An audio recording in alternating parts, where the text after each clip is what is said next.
Captain Veltar was having a normal day when everything changed. His four eyes were watching the screens in front of him as his ship moved slowly through space. The patrol was boring, like always.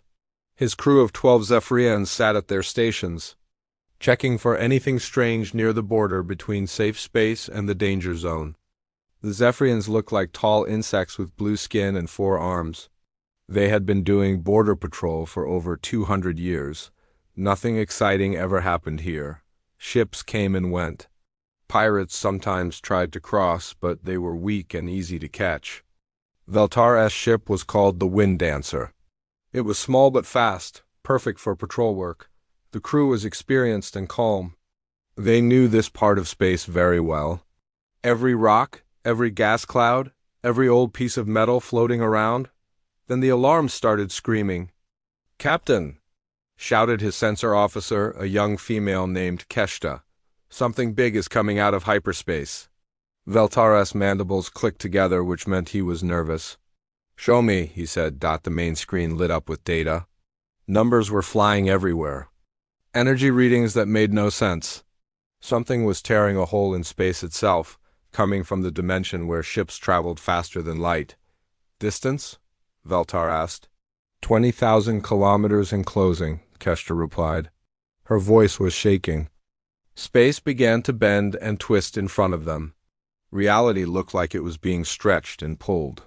Then, with a flash of light that made their screens go white for a moment, something appeared. It was huge. Veltar had seen many ships in his 50 years of service. Cargo haulers as big as cities.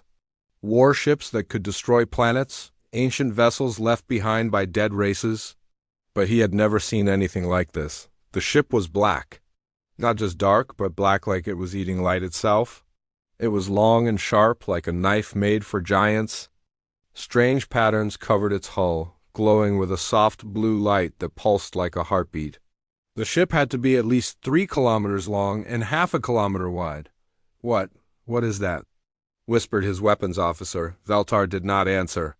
He could not answer. His mind was trying to understand what he was seeing, but it was too much. "Run a scan," he finally managed to say. "Find out what we are dealing with." Keshta's hands moved over her controls. The ship's computers worked for several long minutes. When the results came back, she looked confused. "Captain, the scans are not making sense. The whole material is unknown.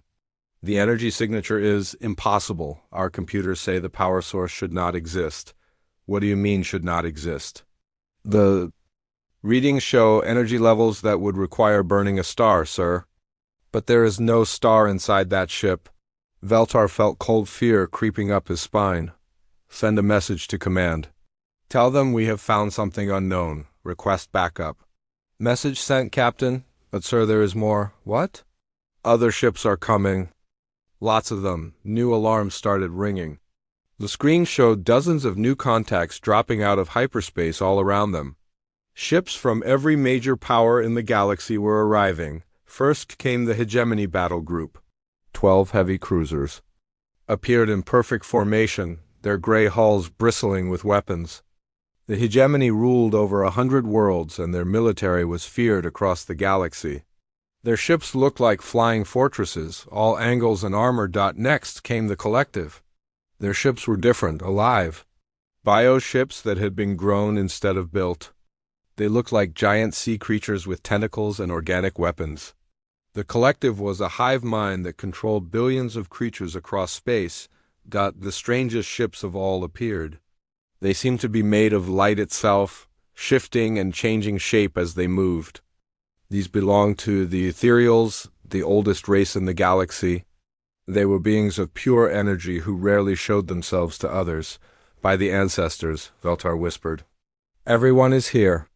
Within an hour, nearly 100 ships surrounded the black vessel. Representatives from every major power, all of them wanting to know what this thing was. Some had come to investigate. Others had come to fight if needed. The strange ship just sat there, silent, waiting. Admiral Keshrin commanded the Hegemony fleet. She was a Thraxian, tall and red-skinned with sharp teeth and yellow eyes. Her people were known as warriors and conquerors. She had never backed down from a fight in her life. "Unknown vessel," she broadcast on all frequencies. Identify yourself immediately. You are in violation of galactic space laws. Respond or face the consequences. Silence. The bioships of the collective began to pulse with dangerous light. Their organic weapons were charging. Mind voices spoke across space, the hive mind making its decision to treat the newcomer as a threat. The ethereal said nothing, but their light ships began to move in patterns that meant they were preparing for battle. Veltar watched from his small patrol ship as the greatest military forces in the galaxy prepared for war. He had never felt so small and helpless. "Captain," Keshta said quietly, "I am reading massive energy buildup in all the fleet ships. They are getting ready to attack. And the black ship? Nothing, sir. Still silent. Still just sitting there." But Veltar noticed something the others might have missed. The blue patterns on the black ship's hull were pulsing faster now. Whatever was inside that vessel, it knew what was happening. It was aware of the hundreds of weapons pointed at it, and it did not seem afraid. Hours passed. The standoff continued. No one wanted to fire the first shot at something they did not understand, but tensions were rising. The different fleets were starting to point weapons at each other as well as at the mystery ship. Then Admiral Keshrin made her decision. She opened a channel to all ships. "This is Admiral Keshrin of the Hegemony, 3rd Fleet. The unknown vessel has 30 minutes to identify itself and state its intentions. If it does not comply, we will consider it a hostile threat and act accordingly." The countdown began. 30 minutes to avoid what could become the biggest space battle in galactic history. Veltar ordered his ship to move back. The Wind Dancer was too small to survive what was coming. As they retreated to a safe distance, he kept watching the black ship. It had not moved. It had not spoken. It just hung in space like a piece of the night itself, surrounded by hundreds of enemies. 20 minutes, reported Kess single quotes. The weapon systems of every ship were now fully charged. Space itself seemed to hold its breath. 10 minutes. Some of the smaller ships began to pull back. Even experienced captains could feel that something terrible was about to happen. 5 minutes. The black ship's patterns were pulsing so fast, now they almost looked solid. Whatever power source was inside that hull was building up to something. 1 minute. Admiral Keshrin's voice cut through space one final time. "Unknown vessel, this is your last warning. Identify yourself now." The countdown reached 0. For a moment, nothing happened. The universe seemed frozen, waiting. Then the black ship finally spoke. The voice that came from the black ship was clear and strong. It spoke in perfect galactic standard, the language that all spacefaring races used to talk to each other. But there was something about the voice that made everyone listen very carefully.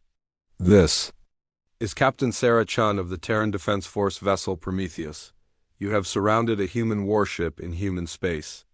I suggest you reconsider your actions." Captain Veltar felt his blood turn cold. Human? That was impossible. Humans were extinct. Everyone knew that.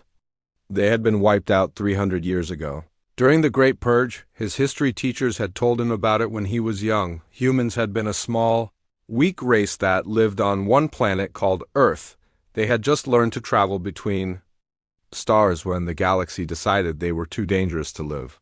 The major powers had worked together to hunt them down and destroy every human ship, every human colony, every trace of their existence. "Captain," whispered Keshta, "the computer shows no record of any race called Terrans. And humans are supposed to be dead," Veltar nodded slowly. But the ship in front of them was very real. And very much alive. Admiral Keshrin's voice crackled over the communications. She sounded angry and confused. "Unknown vessel, there are no humans in this galaxy. Identify yourself properly or face destruction." The response came immediately. "Admiral, I am Captain Sarah Chun, 3rd-generation human, born in the void between galaxies. My ship is the TDF Prometheus, registry number TDF-2847. We are returning to reclaim what was stolen from us." "On the Hegemony flagship?" Admiral Keshrin stared at her screens in disbelief. She was 200 years old and had fought in dozens of wars. She had studied galactic history. Humans were a myth, a scary story told to young officers about what happened to races that grew too fast and became too dangerous. "Sir," said her science officer, a nervous Zoltan with green skin and large eyes, "I am reading the ship's quantum signature. It is definitely not from this galaxy. The energy patterns are ... strange. Strange how? The ship seems to be powered by controlled quantum collapse events. They are creating tiny black holes and using them as batteries. The technology is far beyond anything we have." Keshrin felt fear creep into her heart. If humans had survived, if they had grown this powerful, then the galaxy was in serious trouble. The bioships of the collective began to move. Their living hulls pulsed with bright colors as the hive mind communicated across space. Thousands of voices spoke as one through their lead vessel. "Humans extinct. Records confirm. You lie. Prepare for absorption into the collective." The human captain's laugh was cold and bitter. "Absorption? You tried that once before. 300 years ago. It did not work out well for you then. It will work out much worse for you now." The collective's response was immediate. The bioships began to change shape, growing weapons and armor. Tentacles emerged from their hulls, crackling with bioelectric energy. The hive mind had decided that this unknown threat needed to be destroyed, but before they could attack, the ethereals finally spoke. Their voices were like music made of light, beautiful and terrible at the same time. Ancient memories stir. The children of Terra walk between stars once more. "We remember the burning of your worlds, young humans. We remember your screams across the void." Captain Chun's voice became very quiet and very dangerous. "Yes, we remember too. We remember everything. Every world you helped burn, every ship you helped destroy, every child you helped murder. The galaxy wanted us extinct. You almost succeeded." The space around them seemed to grow colder. On his small patrol ship, Veltar watched the readings. On his screens, the energy output from the human ship was climbing steadily. Whatever weapons it carried, they were powering up. "But you did not succeed," Chun continued. "A few thousand of us escaped to the dark spaces between galaxies.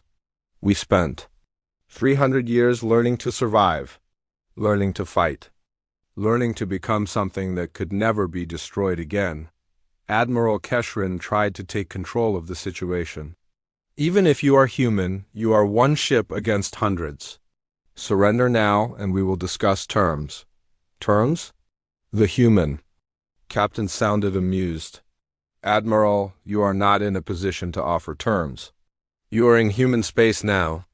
This is the edge of the Terran reclamation zone. You have 30 seconds to withdraw your forces before we demonstrate why the children of Earth learned to burn brighter than stars." 30 seconds? Keshrin was outraged. "You dare threaten the combined fleets of the galaxy with one ship?" 25 seconds. The countdown had begun. On every ship in the gathered fleets, weapon systems were charging to full power.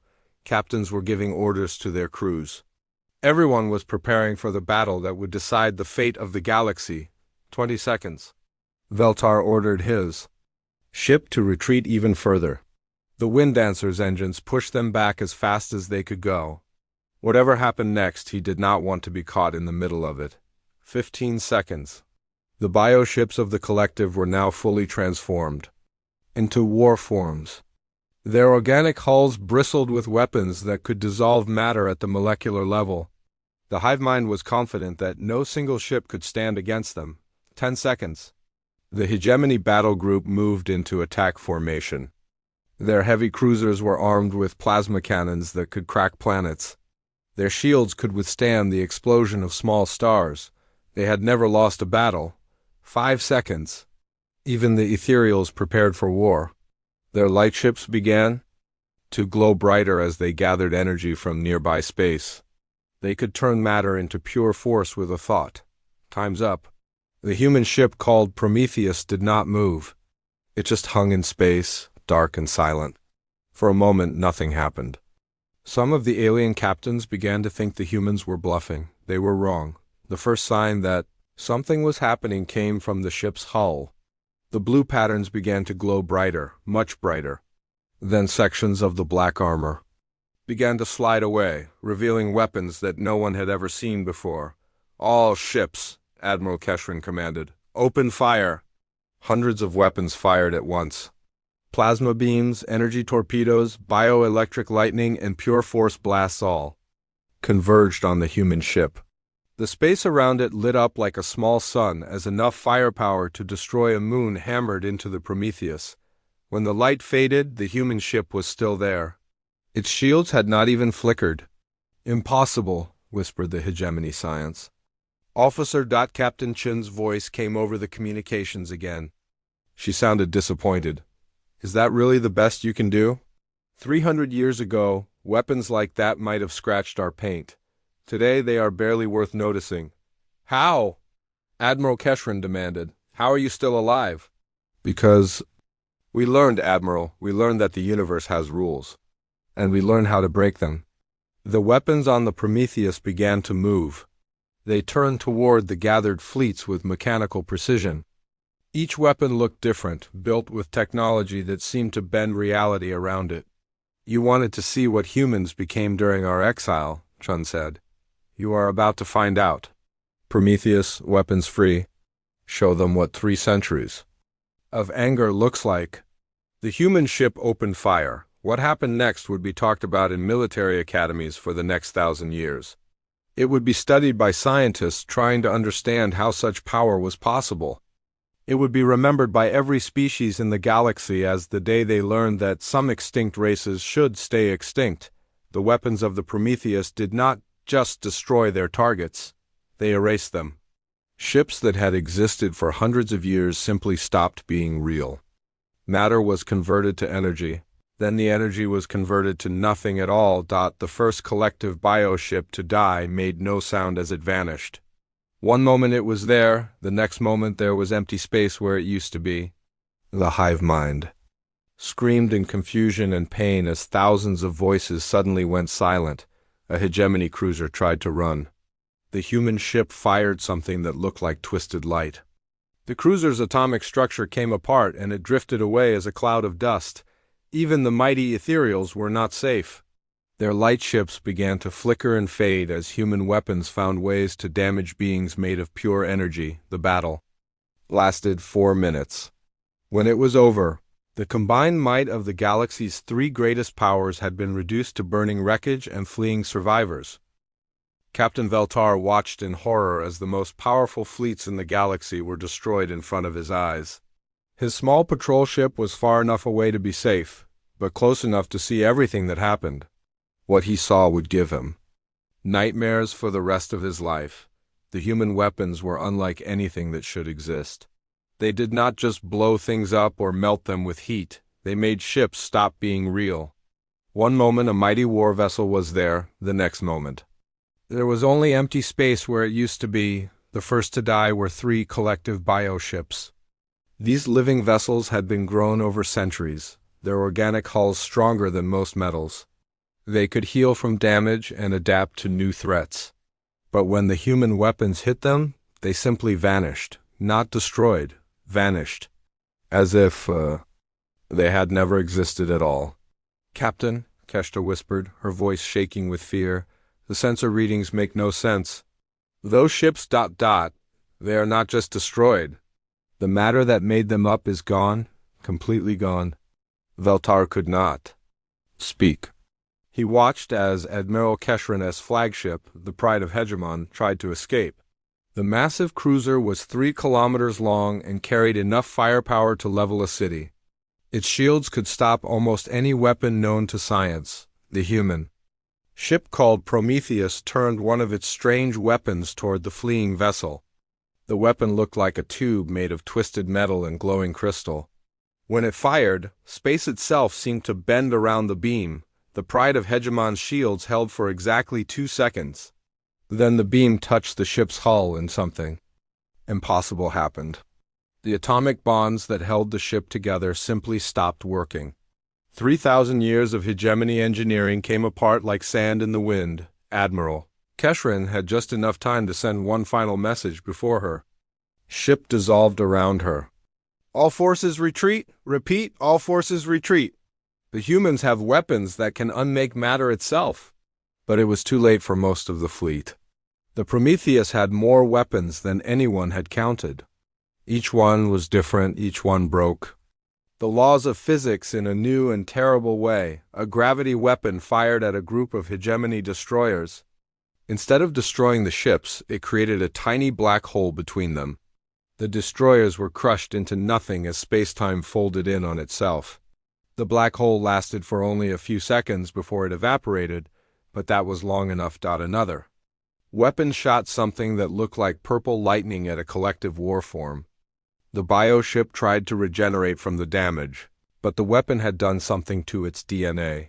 The ship began to mutate horribly, growing in all directions before finally tearing itself apart from the inside. The ethereals, beings of pure energy, who had lived for millions of years, found that even they were not safe. The humans had somehow learned to build weapons that could hurt things that had no physical form. Light ships that had existed since before most stars were born flickered and died like candles in a storm. Impossible, transmitted one of the dying ethereals, its voice filled with pain and confusion. We are beyond physical harm. We are thought made manifest. How can solid weapons hurt us? Captain Chun's reply was cold. You forgot that humans are very good at solving problems. When we discovered that some of our enemies had no bodies to shoot, we learned to make weapons that could kill ideas. The most terrifying weapon of all was something the humans called a reality ripper. It looked like a crack in space, a wound in the universe itself. When it touched the collective's command bioship, the enormous vessel simply ceased to exist. Not destroyed, not dissolved, it was edited out of reality as if it had never been built. The hive mind of the collective screamed across space as millions of voices were suddenly cut off. The psychic shock was so powerful that every telepathic species within 100 light-years felt it. On distant worlds, psychics collapsed from the mental trauma. What have you become? The dying hive mind asked, its voice breaking apart as more and more of its ships were unmade. We became what you forced us to become, Chun replied. You wanted us extinct. You hunted us to the edges of known space and beyond. You thought you had won. But humans do not give up. We adapt, we overcome, we survive. The battle continued, but it was not really a battle anymore. It was a demonstration. The humans were showing the galaxy what happened to species that tried to wipe them out. Every weapon they fired was more impossible than the last. One destroyer tried to hide behind an asteroid. The humans fired something that phased the ship out of normal spacetime. The destroyer found itself existing in 7 dimensions at once. The crew went insane trying to understand what they were seeing before the ship came apart. A hegemony cruiser attempted to ram the Prometheus, hoping to damage the human ship even if it meant suicide. The human vessel did not even bother to move. Instead, it fired a weapon that reversed the cruiser's momentum through time. The ship found itself flying backward through its own past, aging rapidly until it crumbled to dust. The ethereals tried to retreat into higher dimensions, where physical matter could not follow. The humans had weapons for that too. Dimensional anchors reached into hyperspace and dragged the light beings back into normal reality, where other weapons were waiting for them. You cannot do this, screamed the last surviving ethereal. We are the eldest race. We have protected this galaxy for eons. Protected it from what? Chun asked. From change? From growth? From species that might become better than you? You protected your own power, nothing more. In less than 10 minutes, the combined might of 3 galactic superpowers was reduced to scattered debris and fleeing survivors. Ships that had never known defeat burned in the void. Crews that had thought themselves invincible found their vessels turned into clouds of atoms. Captain Veltar's small patrol ship was one of the few vessels that survived, and only because it had retreated to a safe distance. As he watched the massacre, he understood that the galaxy would never be the same again. Captain, Keshta said quietly, should we try to help the survivors? Veltar thought about it. There were escape pods floating in space, crews that had managed to abandon ship before their vessels were destroyed. But he was afraid to move closer. afraid that the human ship might decide his vessel was also a threat. Send a message to the human ship, he finally decided. Ask permission to rescue survivors, the reply came immediately. Permission granted, Captain Veltar of the Wind Dancer. We have no quarrel with patrol vessels or rescue operations. Collect. Your people and go? Veltar was shocked that the humans knew his name and his ship. Their sensors must be incredibly advanced to have gathered that information from such a distance. As the Wind Dancer moved carefully through the debris field, Veltar could see the full extent of the destruction. Hundreds of ships had been reduced to nothing. The most powerful military forces in the galaxy had been swept aside like insects. They found Admiral Keshrin floating in an escape pod, her ship's uniform torn and her face pale with shock. When they brought her aboard, she could barely speak. How? She whispered. How did they get so powerful? Veltar had no answer. He looked out at the human ship, still hanging motionless in space like a piece of the night itself. Its weapons had powered down, but everyone knew they could fire again at any moment. Other rescue ships began to arrive, but they moved very carefully. Everyone was afraid that any sudden movement might provoke the humans into attacking again. The survivors were collected in silence, each crew member knowing they had witnessed something that would change everything. The collective's remaining bioships fled toward their home territory, the hive mind broken and scattered. The few surviving hegemony vessels limped away with tailies of impossible weapons and defeated pride.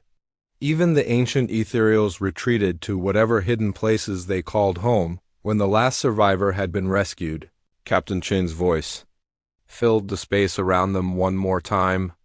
This was not a battle, she said. This was a warning. The galaxy tried to destroy humanity once, we remember. We have grown strong in the darkness between stars. We have learned to break the laws that limit other species. The human ship began to move, its massive form turning toward the center of the galaxy. As it prepared to leave, Chin's final words echoed across space. Tell your leaders what you have seen here. Tell them that humanity has returned. Tell them that we are reclaiming what was taken from us. And tell them that anyone who stands in our way will learn why the children of Earth learned to burn brighter than the stars themselves. The Prometheus vanished into hyperspace, leaving behind only wreckage and fear. The galaxy's three greatest powers had been humbled in a single battle. The age of human dominance was about to begin. News of the battle spread across the galaxy faster than light itself. Every major news network, every military command, every government council was talking about what had happened in Neutral Zone.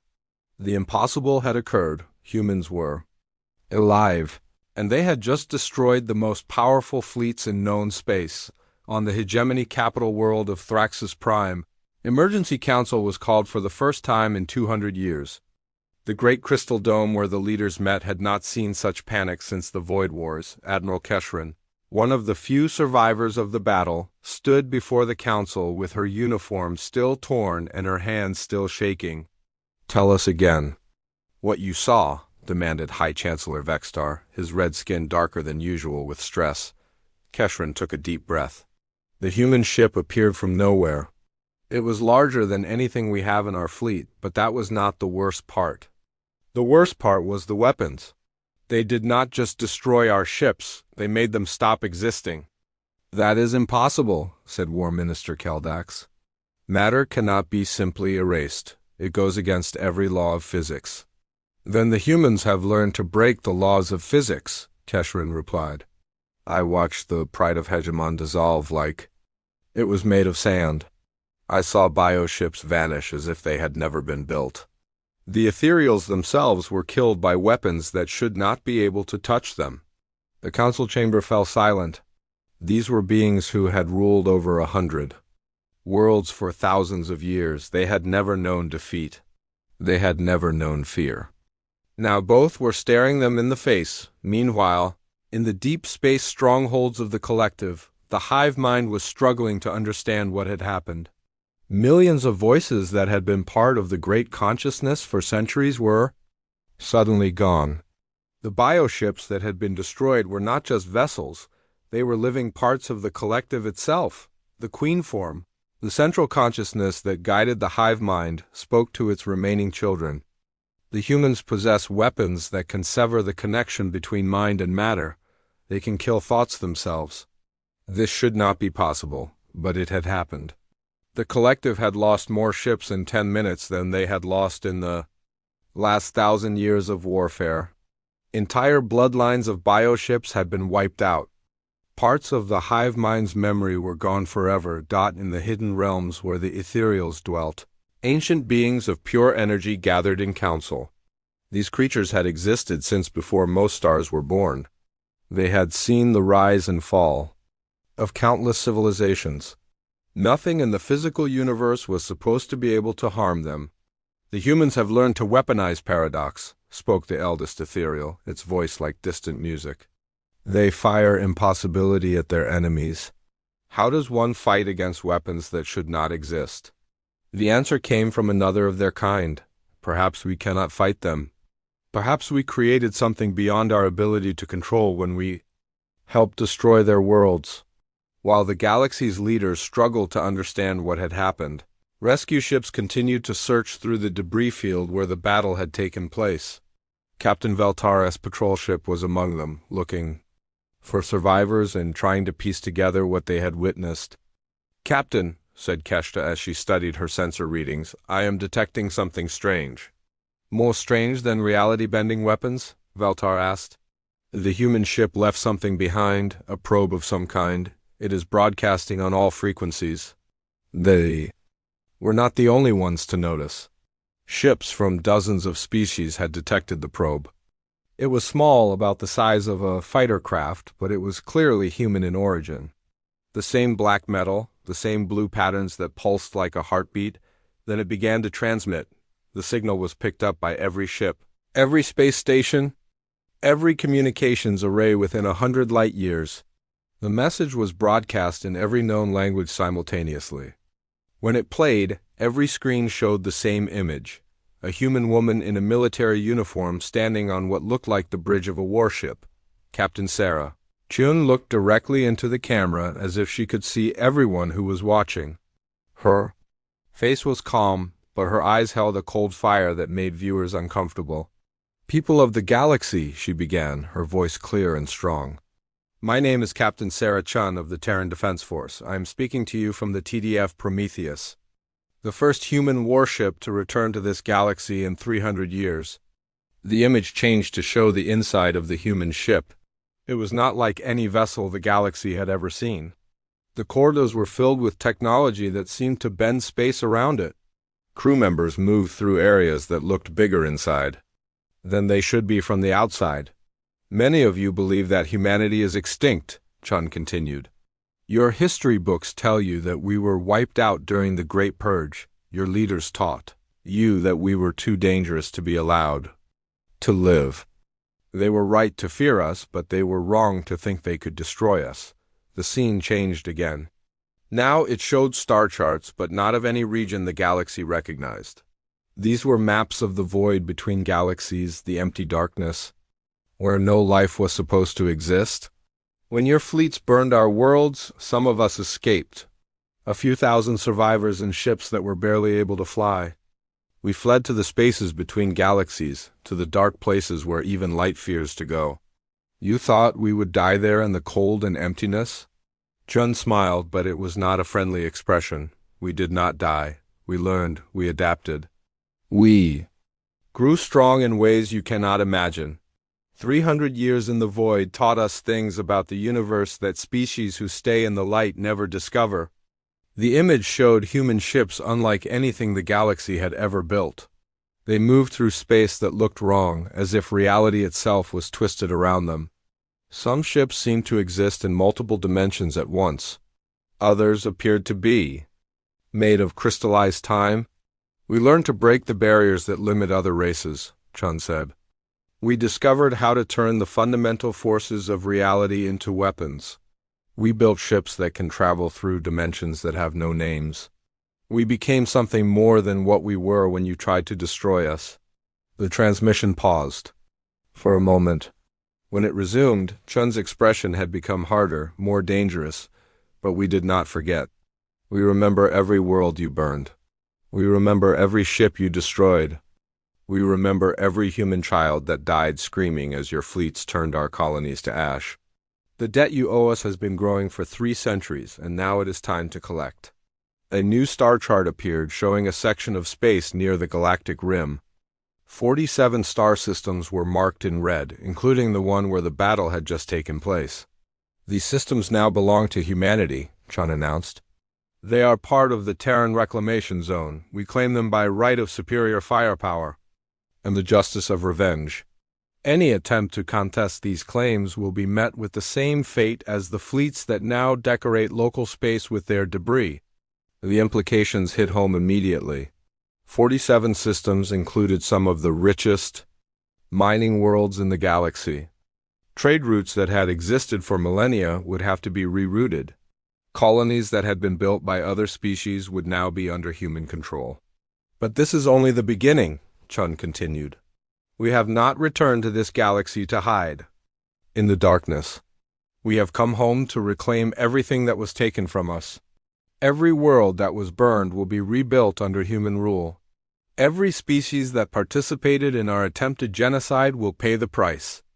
The message was causing panic on thousands of worlds. Stock markets crashed as traders realized the economic implications. Military commanders scrambled to assess their defenses against weapons they did not understand. Politicians tried to figure out how to negotiate with a species they had believed was extinct. We know some of you will try to unite against us, Chun said, as if reading their thoughts. You will form alliances and build new weapons. You will tell yourselves that surely, working together, you can defeat a single species that was once nearly extinct. Her smile became even colder. Please try.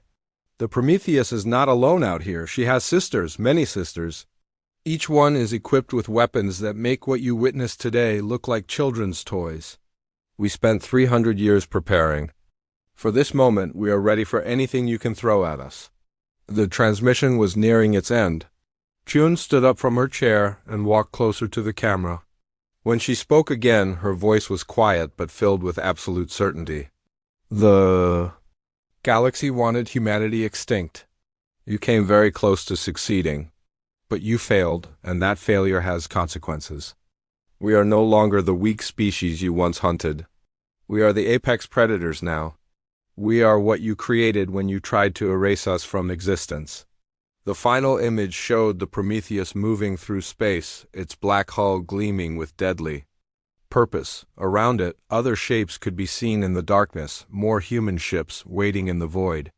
This galaxy belongs to humanity now, Chun said. Accept that truth and you may find us merciful. Fight us, and you will learn why the children of Earth learn to burn brighter than the stars themselves. The choice is yours, choose wisely. The transmission ended, leaving the galaxy in stunned silence. The message had been heard by billions of beings across thousands of worlds. Everyone now knew that the balance of power had shifted forever.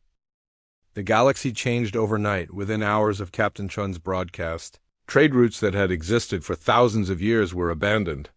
Ships that had been traveling toward the Terran Reclamation Zone turned around and fled in the opposite direction. No merchant wanted to risk encountering human patrols armed with weapons that could erase matter from existence on Thraxis Prime. The hegemony's capital world, the Emergency Council, had been in session for 3 straight days. The great crystal dome echoed with angry voices as hundreds of leaders argued about what to do. Some called for immediate retaliation. Others demanded that diplomats be sent to negotiate. A few whispered that perhaps surrender was the only option. Hi. Chancellor Vexstar stood at the center of the chaos, his red skin pale with exhaustion. Order, he shouted. We need order. The arguing slowly stopped. War Minister Keldax was the first to speak. We cannot let this stand. If we show weakness now, every species in the galaxy will think the hegemony can be challenged. We must strike. Back immediately. Strike back with what? Demanded Admiral Keshrin, who had been promoted to head of military planning after the disaster. Our best ships were destroyed in minutes. Our most advanced weapons did not even scratch their hull. What exactly do you want to strike back with? We could build new weapons, suggested Science Minister Norval. If we study the wreckage from the battle, perhaps we can understand their technology. There is no wreckage, Keshrin replied coldly. That is the problem. Their weapons do not leave debris. They make things stop existing entirely. We have nothing to study except empty space. The argument continued, but everyone knew the truth. The hegemony, which had ruled 100 worlds for thousands of years, was powerless against a single human ship. The thought was too terrible to accept, but it was reality. In the biopools of the collective's homeworlds, the hive mind was having its own crisis. The queen form floated in the center of a vast organic complex, its thoughts reaching out to the billions of creatures under its control. But now there were gaps in the consciousness. Voices that had been part of the hive for centuries were gone forever. The humans must be stopped, pulsed the queen form to its remaining children. They have weapons that can kill the hive itself. If they attack our core worlds, the collective could be destroyed. But how could they fight an enemy that could unmake reality? The bioships that had survived the battle were already showing signs of fear and emotion that the collective had thought it had bred out of its creatures long ago. Some were refusing orders, hiding in deep space rather than risk encountering human vessels. The crisis spread beyond the major powers. Smaller species that had always depended on the hegemony or collective for protection found themselves completely helpless. If the galaxy's strongest military forces could be swept aside so easily, what hope did anyone else have? Captain Veltar sat in his small quarters aboard the Wind Dancer, staring at reports from across the galaxy. His patrol ship was now part of a refugee convoy, helping to evacuate civilians from worlds near the Terran reclamation zone. The stories he heard were all the same: panic, fear, and the complete breakdown of order. "Captain," Keshta's voice came through the communication system, "you need to see this." Veltar made his way to the bridge, where his crew was gathered around the main screen. The display showed a sector map of the galaxy, with colored dots representing different species and their territories. But something was wrong with the map. "The humans are moving," Keshta explained. "Not just the Prometheus, other ships. Lots of them." The screen zoomed in on the Terran reclamation zone.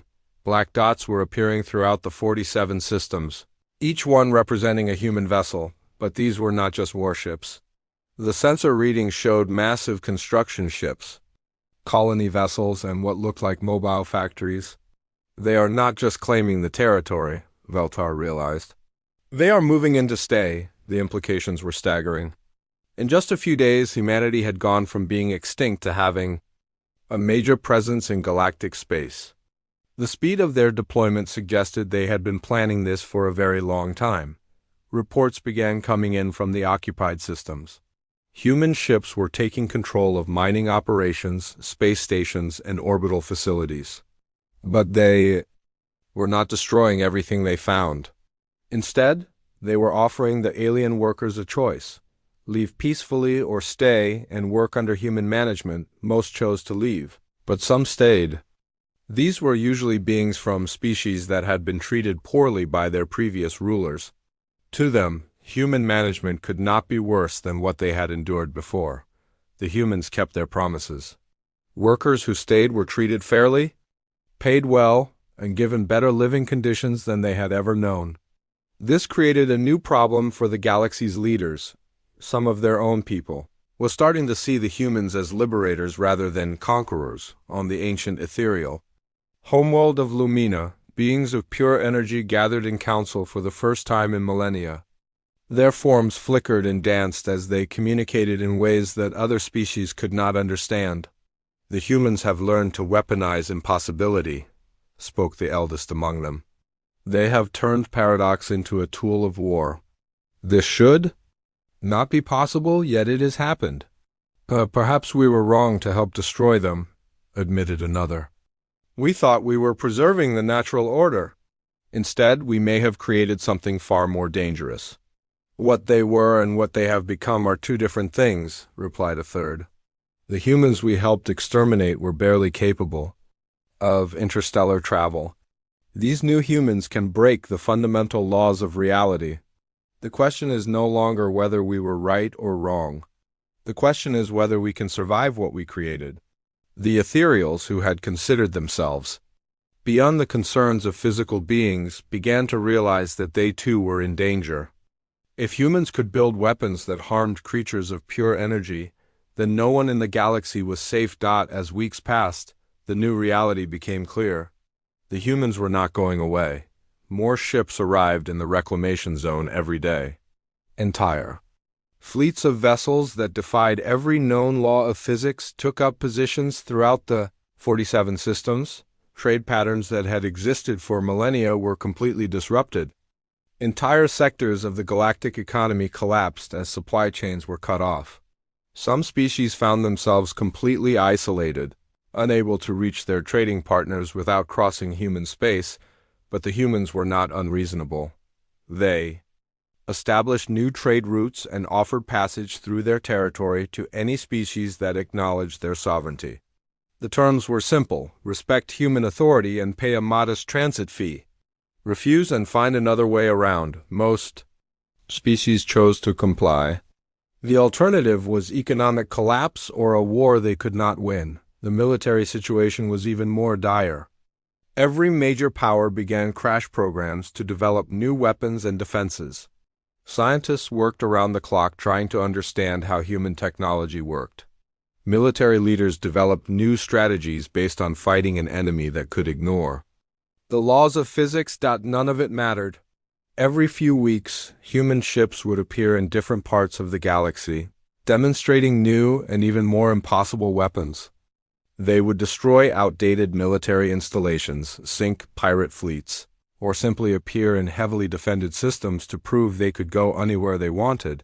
The message was clear: humanity was not just back. They were in control. Some species tried to negotiate. Diplomatic missions were sent to human-controlled space, hoping to work out some kind of arrangement. The humans were polite but firm. They would accept tribute from former enemies. They would protect species that acknowledged human supremacy. But they would not negotiate as equals. The galaxy had tried to make humanity extinct. Now humanity would reshape the galaxy as they saw fit. Captain Veltar found himself working for the new human administration. His patrol ship and crew had been hired to help maintain order in the transition zones where human control was still being established. The work was similar to what he had done before, but now he reported to human commanders. To his surprise, they were not cruel or unreasonable. They were efficient, fair, and surprisingly knowledgeable about alien cultures. It was clear that they had spent their 3 centuries in exile studying the galaxy they planned to reclaim. "You seem troubled, Captain," said Commander Williams, the human officer who supervised Veltar's sector. She was a small woman with gray hair and kind eyes. But Veltar had seen recordings of what human kindness could become when crossed. "I am trying to understand," Veltar admitted. "You could have destroyed us all. Your weapons could have wiped out every species in the galaxy. Why did you not?" Williams smiled. "Because dead subjects cannot serve and empty worlds produce nothing. We are not interested in ruling over ruins. We want a galaxy that works for humanity, but that does not mean it cannot work for others as well. And if someone refuses to accept human rule," the smile faded from Williams' face, "then they will discover that extinction is still an option." As the months passed, the new order solidified. Humanity had returned to claim their place as the dominant species in the galaxy. They ruled not through fear alone, though fear was certainly part of it. They ruled through superior technology, better organization, and the simple fact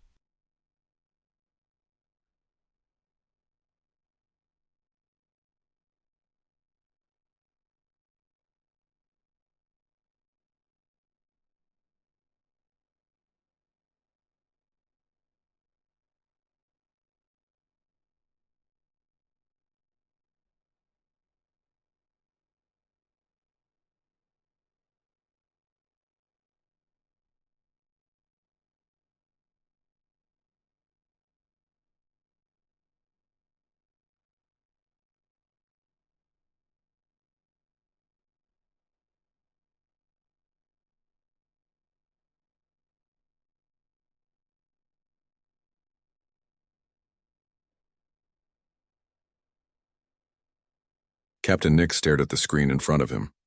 The numbers didn't make sense. After 20 years of exploring the galaxy, he had seen many strange things. But this was different. "Captain," Navigator Tam called from his station. "We're getting those weird readings again.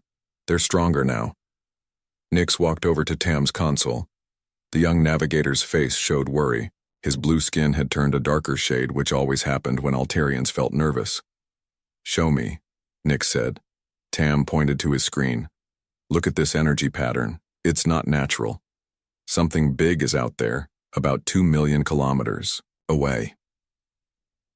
The bridge of the Voidwalker was quiet except for the soft hum of machines. The crew had been traveling through the outer edges of an old star system for 3 days. Most of the planets here were dead rocks. Their sun had been dying for millions of years. "Rex," Nix called to the ship's science officer. "What do you think?" Rex looked up from her station. She was the smartest person on the ship, and Nix trusted her judgment. "The energy readings are very old, Captain, but they're still active. Whatever is making them has been working for a very long time." "How long?" Nix asked. Rex checked her instruments again. "The energy signature suggests maybe 700,000 years, give or take a few thousand."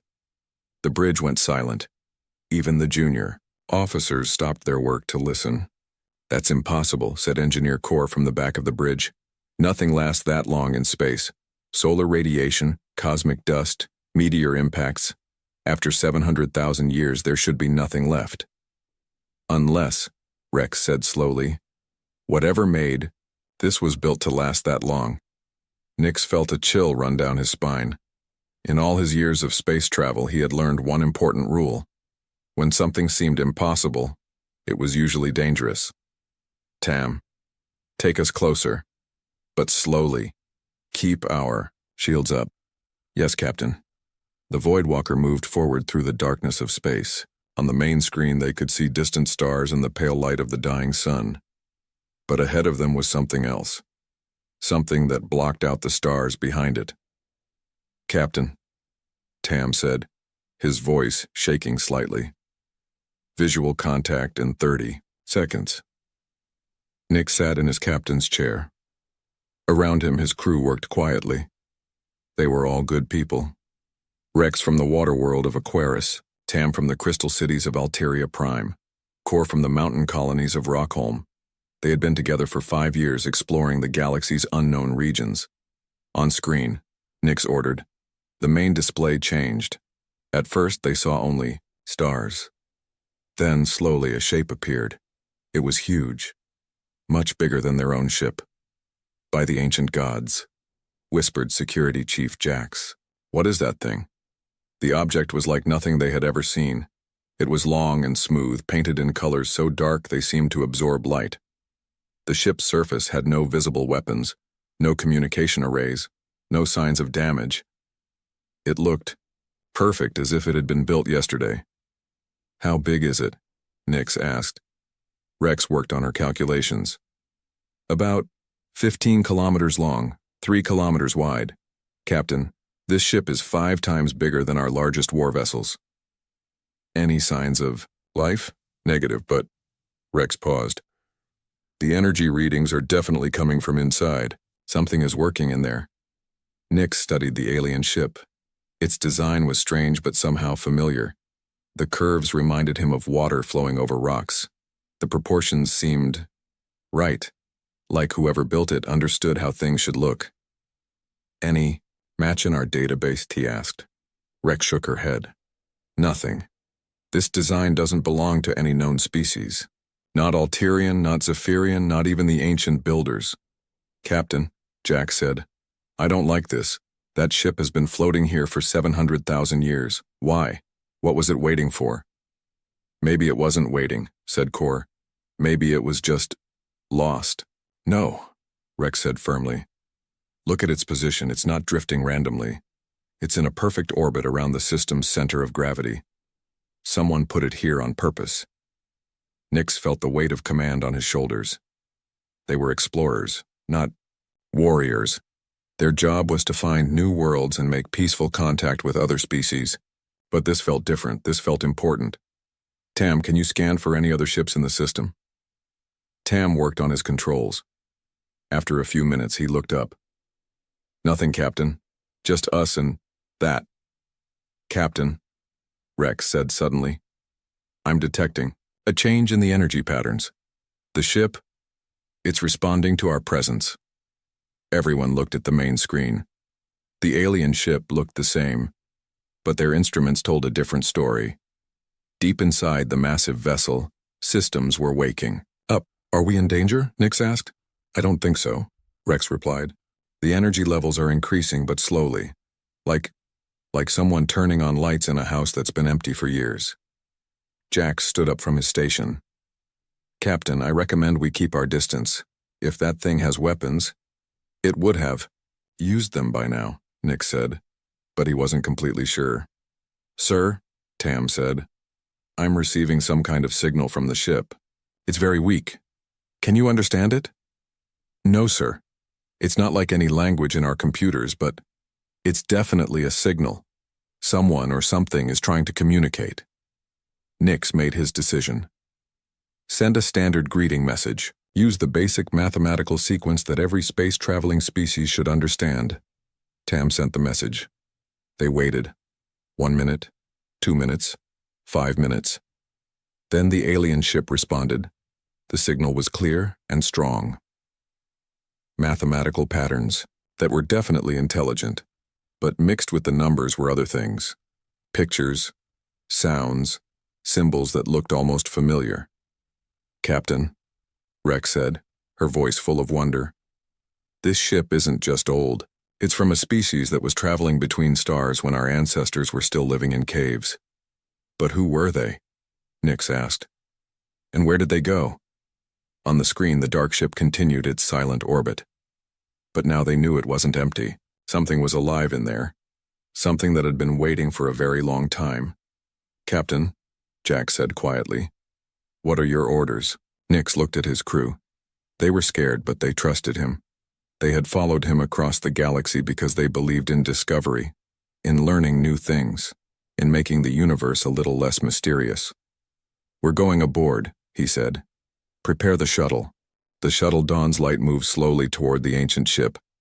Captain Nix sat with his boarding team watching the massive vessel grow larger on their screen. Up close, it looked even more impressive. Look at that hull, said Engineer Core, pressing, his face against the window. Not a single scratch. After 700,000 years in space, it should be covered in meteor impacts. Security Chief Jax checked his weapon for the 3rd time. Maybe it has some kind of shield we can't see. Or maybe, said Linguist Vex quietly, whoever built it knew how to make things that last forever. Vex was the newest member of their crew. She was an expert in ancient languages and had joined them just 2 months ago. Her job was to help communicate with new species they might find. There, Jax pointed ahead. I see something that looks like a docking port. The side of the alien ship had a smooth section that was slightly different from the rest. As their shuttle got closer, lines of light appeared on the hull. The lights formed a pattern that looked almost like an invitation. It knows we're here, Core said. The ship is responding to us. Nix opened communication with his ship. Void Walker, this is Captain Nix. We're about to dock with the alien vessel. Understood, Captain, came Navigator Tam's voice. We're keeping our weapons ready, just in case. Good. If anything goes wrong, get out of here and report back to command. Sir, we're not leaving you. That's an order, Tam. The shuttle connected with the alien ship with a soft click. Immediately, they heard sounds from outside. Mechanical noises, like old machines starting to work again. The ship is creating an airlock for us, Core said, looking at his instruments. Air pressure is equalizing. Temperature is actually perfect for us to breathe. How does it know what we need? Jax asked. Maybe it scanned us, Vex suggested. If this species was advanced enough to build ships like this, they probably had amazing sensors. Nick stood up and put on his helmet. Everyone ready? We don't know what we'll find in there. The team checked their equipment one last time. Each person carried a translator device, emergency air supply, and basic tools. Jax had his security weapon, though Nix hoped they wouldn't need it. The airlock opened with a whisper of air. Beyond it was a corridor that stretched into darkness, but as they stepped inside, lights came on automatically. The walls were smooth and curved, made from the same dark material as the ships outside. "The air is safe," Core announced, checking his readings. "Actually, it's cleaner than the air on most planets." They moved forward slowly. The corridor was wide enough for 5 people to walk side by side. Along the walls were panels that looked like they might be control systems, but they were unlike anything in their technology database. "The gravity feels normal," Jax noted. "Whatever powers this ship is still working perfectly." They came to a junction where the corridor split into 3 directions. Above each path was a symbol made of light. The symbols were clearly meant to guide visitors, but they didn't match any writing system the team knew. "Left, right, or straight?" Jax asked. Vex studied the symbols. "This one," she pointed straight ahead, "has mathematical elements. It might lead to a control center or computer core." They chose the middle path. As they walked, more lights came on ahead of them and turned off behind them, as if the ship was conserving energy while guiding their movement. "This place is huge," Core whispered. "We've walked for 5 minutes and haven't seen any rooms yet." Finally, they reached a large circular chamber. As they entered, the entire room came to life. Screens appeared on the walls, showing images and text in the alien language. In the center of the room was a raised platform with what looked like control panels. "This must be the bridge," Nick said. "Captain, look at this," Vex called from one of the wall screens. "These aren't random symbols. They're organized like a language. And some of these mathematical patterns, I think they're star charts." The team gathered around the screen. The display showed a map of the galaxy, but it looked different from their current charts. Stars were in slightly different positions, and some systems they knew were missing entirely. "This map is old," Nix realized. "Very old. This is what the galaxy looked like 700,000 years ago." Core had found another screen. "Captain, come look at this. I think these are ship designs."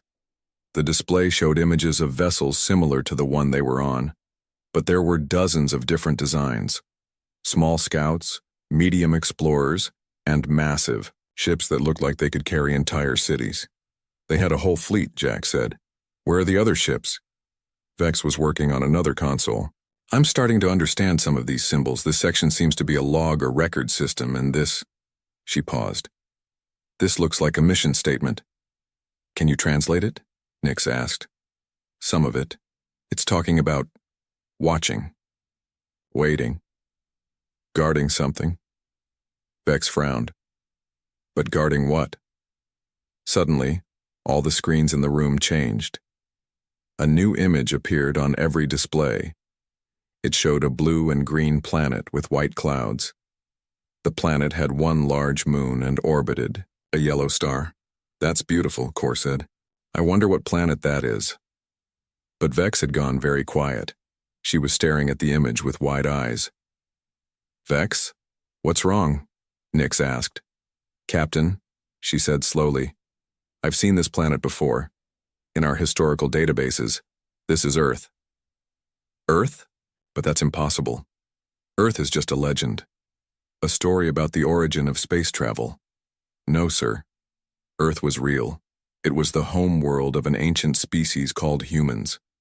But Earth died when its sun began to change. That was about 700,000 years ago." The room fell silent. The implications were starting to become clear. "Are you saying," Jax asked carefully, "that this ship was built by humans?" Before Vex could answer, new text appeared on the screens. The symbols were different now, simpler, and somehow they all understood what the message said. "Welcome. We have been waiting for you." Nix felt his heart beat faster. "The ship. It's talking to us." "Captain," Core said, his voice shaking. "If this ship belongs to humans, and they've been waiting for 700,000 years, what were they waiting for?" The screens changed again. This time they showed a map of the current galaxy, with hundreds of points marked in red. Each point pulsed like a heartbeat. "Those are ship locations," Vex whispered. "There are human ships scattered all across the galaxy." and they're all still active. Nix looked around at his team.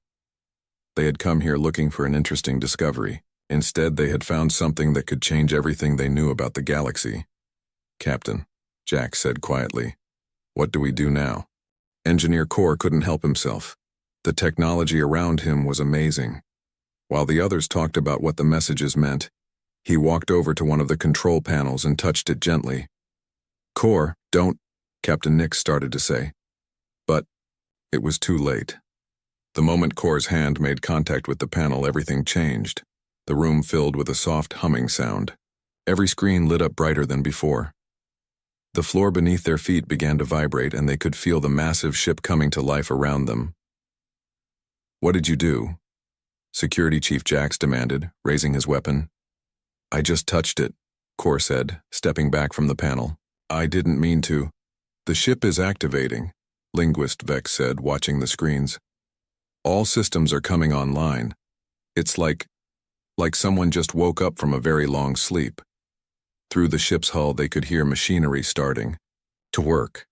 Lights that had been dim grew brighter. Air vents began to move fresh air through the corridors.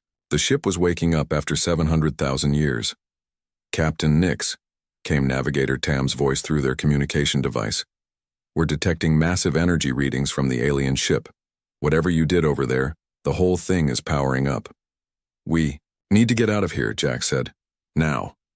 But before they could move, all the screens around them changed. A new image appeared. It wasn't text or symbols this time. It was a face.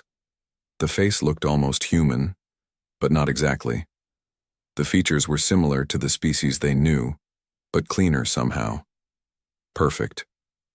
The eyes held intelligence that seemed older than stars. "Do not be afraid," the face said. The words came from speakers around the room, but somehow they understood the meaning, even though it wasn't in their language. "It's an artificial intelligence," Vex whispered. "The ship has a conscious computer system." The AI's face smiled. "I am called Echo. I have been the guardian of this vessel for 700,000 years. I have been waiting for someone like you to find us." Captain Nix stepped forward. "Why? Why have you been waiting?" "My creators, the humans, knew their time was ending. Their homeworld was dying and they could not save it. But they were wise. Before they left, they created us to watch over the galaxy." "Watch over it from what?" Nix asked. Echo's expression became serious. "From itself. From the mistakes that young civilizations make when they first reach for the stars. From the wars that destroy entire species. From the fear that turns exploration into conquest." The screens around them showed images of different worlds. Some were beautiful, covered in cities and gardens. Others were burned and empty, clearly destroyed in wars. "These are civilizations that have risen since we began our watch," Echo explained. "Some learned wisdom, others did not." "What happened to the ones that didn't learn?" Jax asked, though he wasn't sure he wanted to know the answer. "They destroyed themselves. Or they were stopped before they could destroy others." The word sent a chill through the boarding team. They were beginning to understand that they hadn't just found an old ship. They had awakened something that had been judging civilizations for nearly 1,000,000 years. "Captain," Tam's voice came through their communicator again. "We're detecting energy signatures from across the galaxy.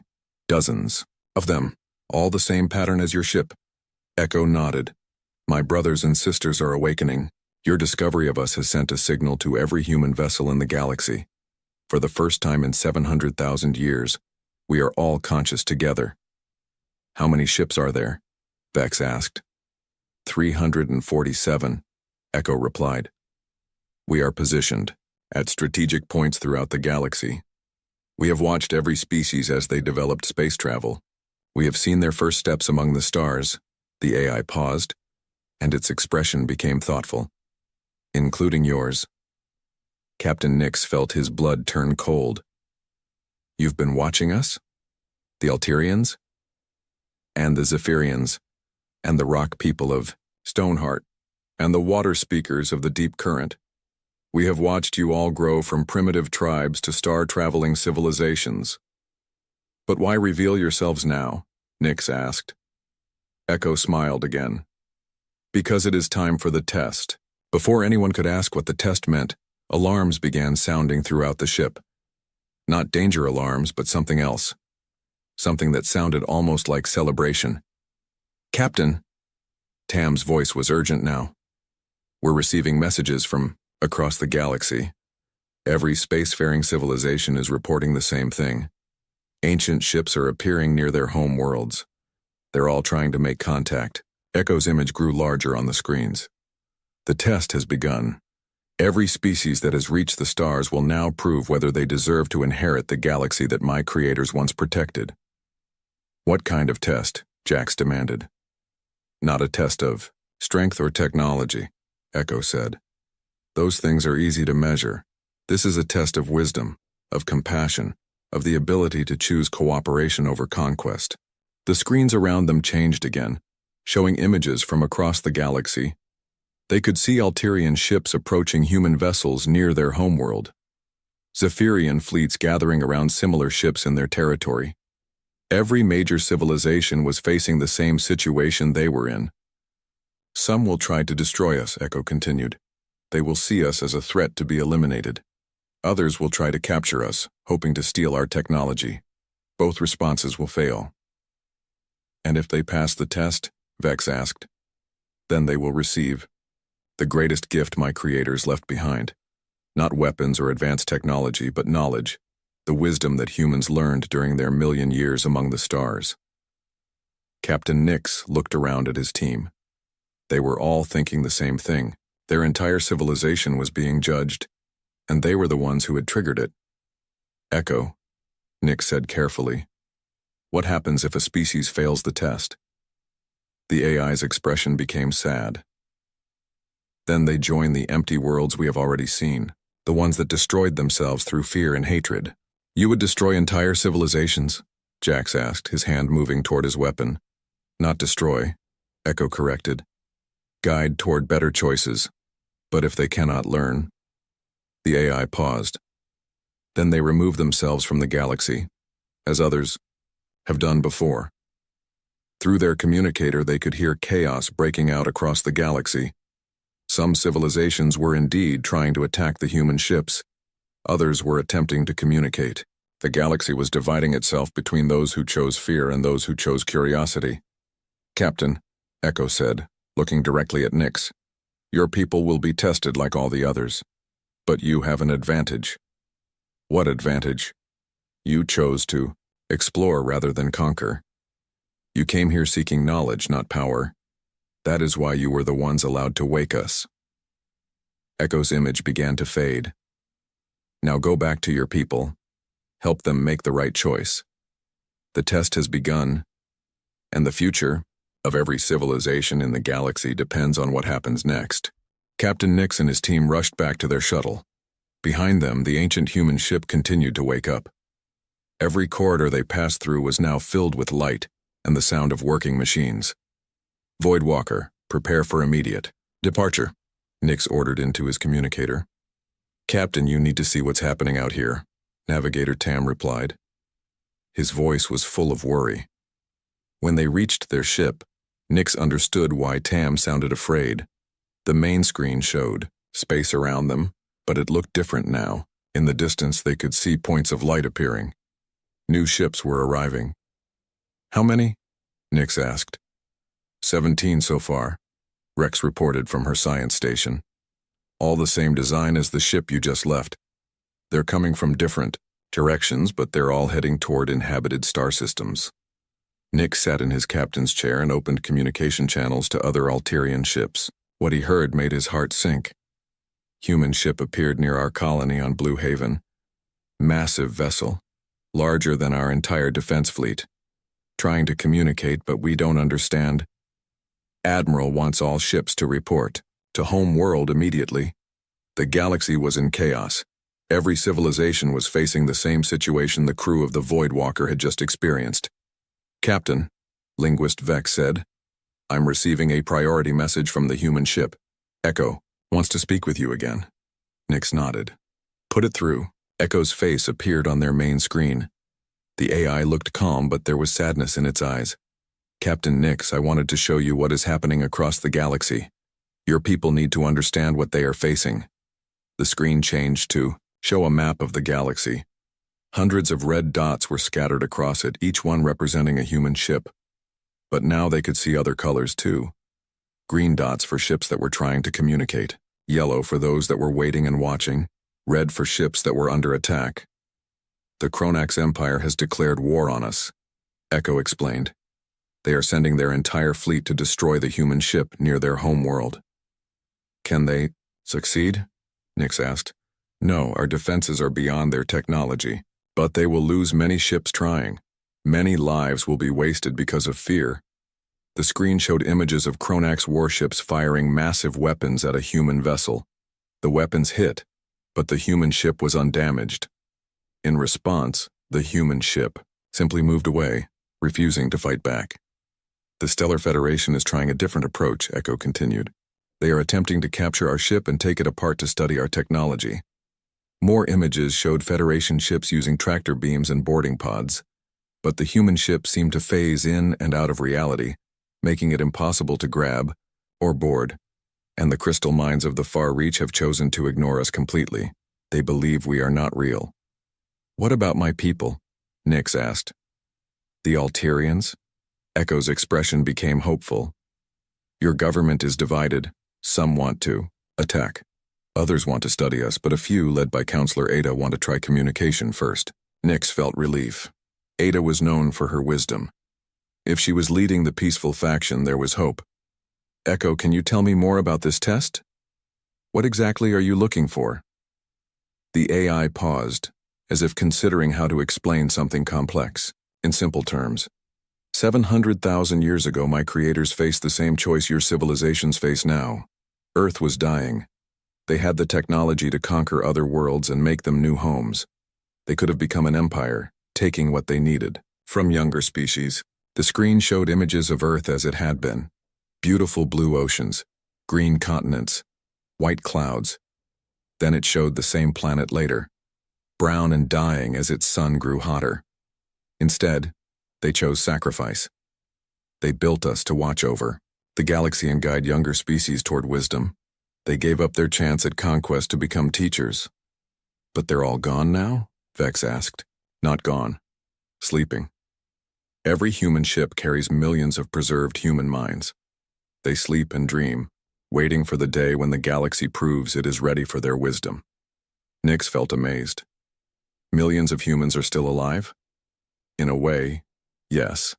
And if your civilizations pass the test, they will wake up, not as conquerors, but as friends and teachers. The screen changed again, showing different test scenarios happening across the galaxy. Some civilizations were failing badly. The Kronax continued their hopeless attacks. The Federation kept trying to steal technology, but others were doing better.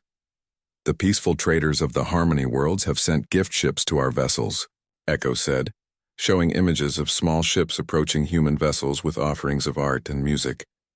The deep thinkers of Meditation Prime have sent philosophers to try to understand our purpose, Echo continued. They ask good questions. And the Alterian colony on Far Point has sent children to sing songs for us, Echo said. And for the first time, the AI smiled widely. That was unexpected and wonderful. Nix felt proud of his people.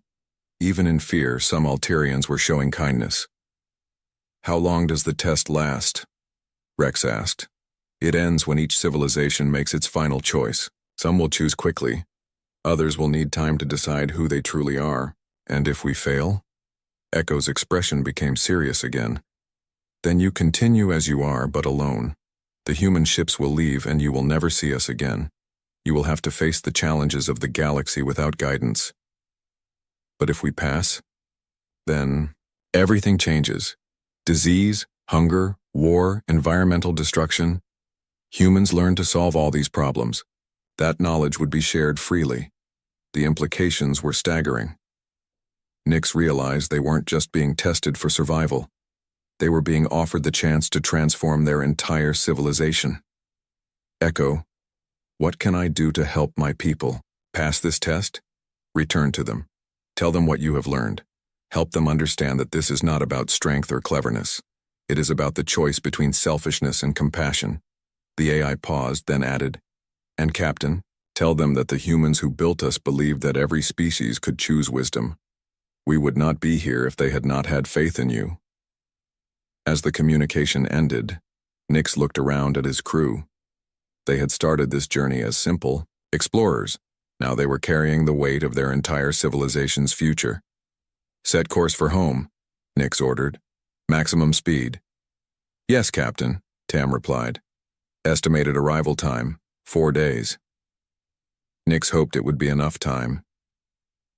Across the galaxy, the greatest test in galactic history was beginning, and the future of every thinking species hung in the balance. The Void Walker reached Alterian space just as the crisis was getting worse. Captain Nix could see his homeworld's blue surface on the main screen, but something was wrong. Too many ships were gathered around the planet. "Captain, we're receiving multiple emergency signals," Navigator Tam reported. "The Alterian defense fleet is surrounding the human ship. They're demanding it leave our space immediately."